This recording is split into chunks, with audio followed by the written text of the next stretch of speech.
Hi, Toilet PH here, and I'm here to introduce Meet the in-store marketing robot, Tokinomo. Opens a new era of shopper engagement, a game changer that makes your product stand out in store. So, say hello Tokinomo, goodbye outdated invisible cardboard displays. Tokinomo is your in-store marketing robot.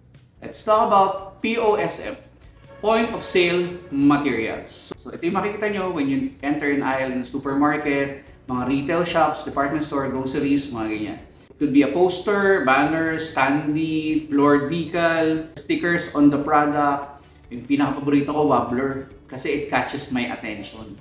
So those are the samples of POSM. So why are brands doing or using POSM? It enhances visibility of your product. There's a lot of products around, and then nag-stand out yung product mo because of the POSM, because probably there's a sticker, there's a wobbler. So ang mangyayari na, you will approach it.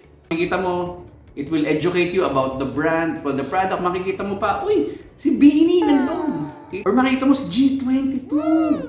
Mapapabili ka. Ayun ang pinakamaganda sa POSM. Sometimes, it drives the impulse for you to buy.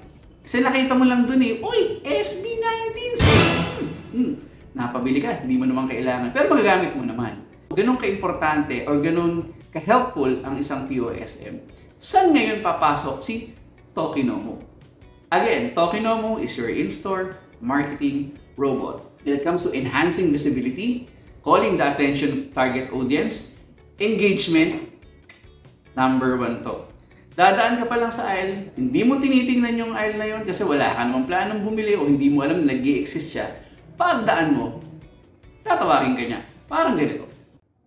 So, wondering if I can quench your thirst? Well, of course I can. I can. So buy a can. Yes, you can. Yeah. Excuse me, can I have your attention please for one more time?